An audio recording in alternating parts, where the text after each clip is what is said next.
이제 6월 9일 날 올린 건데 제가 제목에다가 혹시 우리도 하면서 물음표를 던졌는데 일본의 잃어버린 30년 시작은 예. 대출 총량 규제. 한 지금부터 한 1, 2년 안에는 나올 것 같아요. 아, 대책이? 예. 뭐냐면 토지 공개념. 아, 잠깐만. 아니, 그거 되게 위험한 발언이야. 네. 토지 공개념 도입 확대. 아, 저 얘기 맞아. 이게 88 올림픽 때 할 거예요. 이 시나리오를 잘 보면서 앞으로의 시나리오 한번 계획을 한번 해보세요. 안녕하십니까, 엘리엇입니다. 네, 오늘 국토부 부동산원이죠. 네, 공동주택 실거래 가격 지수, 네, 국토부 산하의 부동산원에서 발표하는 건데 충격적인 데이터가 오늘 나왔네요. 물론 잠정치입니다. 그러니까 지금 나오는 확정치는 12월 건데 항상 2달 반 있다가 발표하거든요. 확정치는. 그러니까 1월 수치는 다음 달 보름날 발표할 텐데 그 전에 절반 정도 취합된 데이터를 가지고 잠정지수를 발표하거든요. 근데 오늘 동남권, 우리가 지금 강남구가 먼저 꺾이느냐 안 꺾이느냐 고민하고 있잖아요. 근데 1월 잠정치가 폭락하는 데이터가 나와가지고 다른 여전히 상승 중인데 아마 오늘 발표한 낙폭보다는 좀 줄어들긴 해요. 과거에도 그랬어요. 처음에 하락한 걸 먼저 신고하기 때문에. 근데 그 정도가 좀 심해서 이게 1월 확정치가 마이너스를 못 피할 것 같아요. 자, 한번 그걸 보도록 하겠습니다. 자, 일단 먼저 국토부 부동산원에 R1이라고 그래가지고 기자들도 다 여기서 다운받거든요. 우리가 목요일마다 주간 통양 발표하잖아요. 그게 다 여기서 나오는 거거든요. 여기 쭉 가다 보면 주간이 있고요. 빨간 거만 이제 오늘 신규로 올라온 데이터는 이렇게 빨간 거로 되어 있습니다. 오늘 원래는 보름날 공표하는데 연휴가 껴가지고 오늘 첫날 발표했네요. 첫 번째 여기 세 가지가 나오거든요. 공동주택 실거래 가격 지수, 이거 우리가 맨날 말하는 월간 데이터고, 이거는 이제 이거 공동주택이라는 거는 그 실거래가 가격 지수예요. 나머지는 동향조사입니다. 동향. 전국 월간 동향조사, 오피스텔. 우리는 오피스텔은 거의 안 보니까 일단 오늘 봐야 될 게 뉴스에는 요거만 나오거든요. 전국 주택가격 동향조사. 근데 실거래 가격 지수는 12월 거란 말이에요. 그런데 여기에 보너스로 잠정지수를 발표합니다. 그래서 이걸 클릭을 해보면 이렇게 됩니다. 이거 데이터 다운받는 것 중에 통계표이죠. 통계표. 요걸 다운받는 겁니다. 요걸 엑셀 데이터거든요. 그 다음에 여기 PDF 파일이 있어요. PDF 파일. 오늘은 PDF 파일로 볼게요. PDF 파일을 딱 누르면 여기 딱 됐죠? 여기 보면 이렇게 PDF를 다운받아 있습니다. 그걸 제가 미리 다운받아 놓은 게 있으니까 이렇게 볼게요. 이렇게. 첫 페이지입니다. 첫 페이지. 첫 페이지고요. 이걸 조금 더 크게 볼게요. 이렇게 좀 크게 볼게요. 이렇게 요 정도 봐야지. 글씨가 좀 크게 보이니까. 자, 12월 겁니다. 2월 보름날 12월 거를 발표하거든요.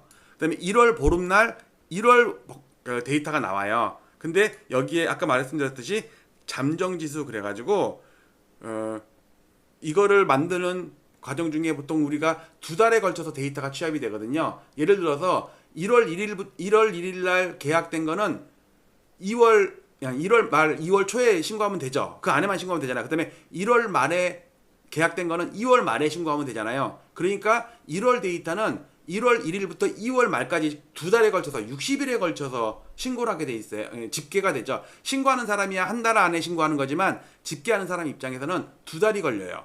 그래서 이렇게 시차가 나오는 거거든요. 자, 여기서 우리가 볼 거는 뭐냐면요.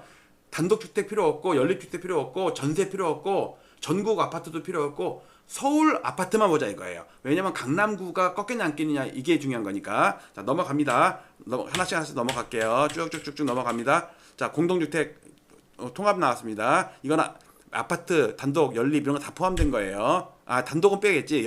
공동이니까.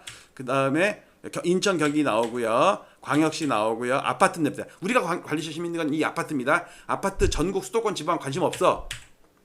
광역시도 필요 없어. 서울이 필요하다. 이거입니다. 이거. 여기 보시면요. 잘 보세요. 12월 2020 올해 1월 잠정지수 볼게요.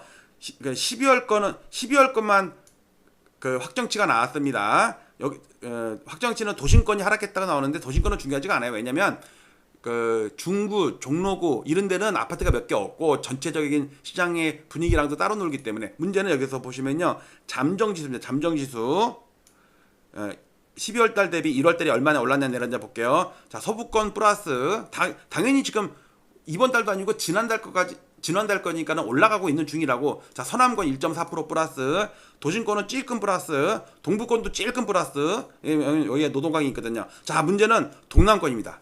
동남권이 1.15% 하락이에요.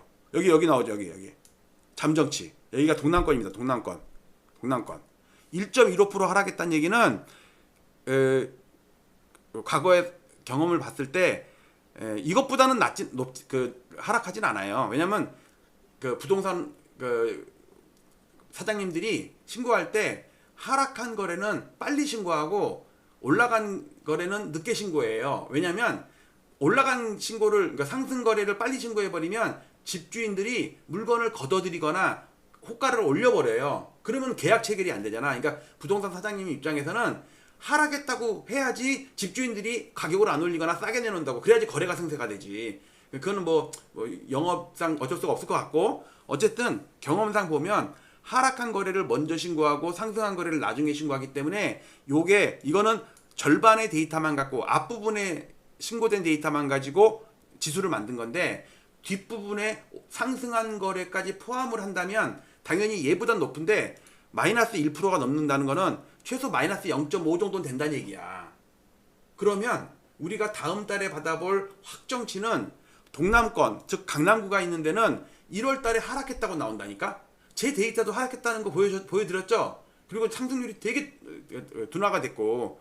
자, 이게 이재명 트위터 효과가 나오기 전부터 벌써 강남구는 꺾이고 있었다니까. 내가 볼 때는 강남구나 이쪽에서는 냄새를 빨리 맡아가지고 미리미리 다주택자들, 고가들 이런 것도 막 정리하고 있었을 것 같아. 그러니까 올라도 탄력 있게 막 신고가 나오면서 올라가는 게 아니라 야금야금 오르거나 오히려 정체돼 있거나 이랬죠.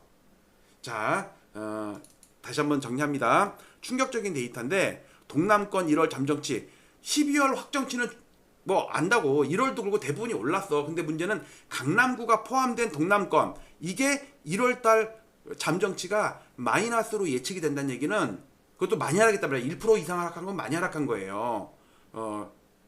요 데이터 요거 마이너스 1.15 잠정지수, 이거 사건입니다. 사건. 자, 과연 그 대신 우리는 12월도 안 중요하고 1월도 안 중요하고 지금 중요하잖아요. 2월달에 매물이 엄청 나온다는데 과연 얼마나 하락해서 실거래가가 체결될 것 같긴 한데, 과연 어느 정도냐. 매수한 사람들이 별로 덜 떨어졌는데 공격적으로 살 거냐, 아니면 매수자들이 자꾸 안 사고 주저주저 하니까 급한 매도인들이 호가를 낮춰갖고 실거래가가 체결될 것이냐. 근데 5월 9일까지이기 때문에요, 3월달 4월달 2달 정도는 충분히 기간이 많이 남았기 때문에 추이가 좀 지켜볼 필요가 있을 것 같습니다. 자, 여러분들 저랑 또 내키합시다. 자, 강남구가 포함된 동남권이 1월달 잠정지수가 마이너스 1.15% 큰 폭으로 하락했는데, 실제 2월 15일 날 발표될 1월 확정치에도 동남권이 하락할 것이다. 2번 아니다. 이거는 이상한 현상이고, 다른 것처럼 다 잠정치도 다 플러스인 것처럼 동남권도 플러스가 될 것이다. 2번. 3번 실거래가 가지고 자꾸 실실 그러지 말아라. 심심하다. 마치도록 할게요. 감사합니다.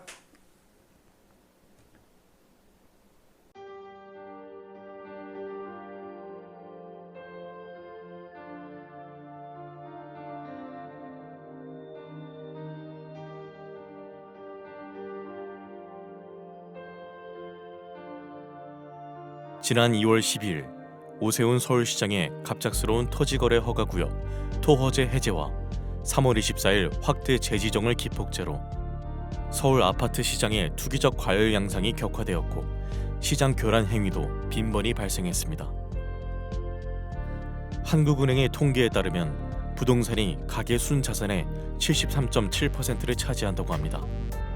좁은 국토와 한정된 토지에서 남들이 들어가 살아야 할 주거 공간에 투기를 하고 막대한 불로소득을 올리고 자랑까지 하는 시대는 하루빨리 종식되어야 합니다. 부동산 시장의 투기와 주택 가격의 비정상적인 상승은 국민들의 주거 불안과 청년들의 근로의욕 저하, 사상 최악의 저출산 등 사회적 문제로까지 이어지고 있기 때문입니다. 저는 올해 3월 이후 국토부 실거래가 공개 시스템에서 비정상적인 계약 해제 건수가 폭증하는 것을 목격하였습니다. 아파트 시장을 폭등시키는 것은 일상적인 100건의 계약이 아닌 신고가 한 건에 의할 때가 많기 때문에 투기 세력들은 쉽게 이러한 유혹에 빠집니다. 과거에도 신고가 허위 등록 후 후속 계약이 등록되면 슬그머니 이를 해제하는 등의 사례가 종종 언론에 보도되기도 하였습니다. 이는 해당 아파트의 실거래가를 조작함으로써 시세를 올리려는 부정한 작전에 해당합니다. 그러나 이를 감시해야 할 국가기관의 조치는 어디에서도 찾아볼 수 없었고 그 실태조차 파악도 못하고 있는 것으로 보입니다. 이에 최근에 비정상적인 실거래가 대량 계약 해제 사태를 통계적으로 집계하여 과거와 비교하며 그 실태를 먼저 알리고자 합니다. 본 청원의 취지는 국토부 실거래가 공개 시스템의 신고가 허위 계약 등록 후 후속 계약 등록 시 이를 해제하거나 계약과 해제를 반복하는 자전거래 등 책임있는 국가기관의 아파트 실거래가 조작 여부 실태 조사를 촉구하기 위함입니다. 또한 허위 매물 등록과 시세 담합, 허위 계약 자전거래 등 부동산 시장을 교란시키는 작전 세력 감시를 위한 금융감독원, 증권감독원과 같은 부동산 감독원 설립을 촉구하기 위함입니다. 본 청원을 계기로 국가 차원에서 건전한 부동산 거래 질서를 확립하여 집값 폭등과 이로 인한 불로소득을 차단하여 사회 갈등을 해소하고 국민의 주거권을 보호할 수 있는 부동산 거래의 공정성 및 투명성을 확보해 주시기 바랍니다.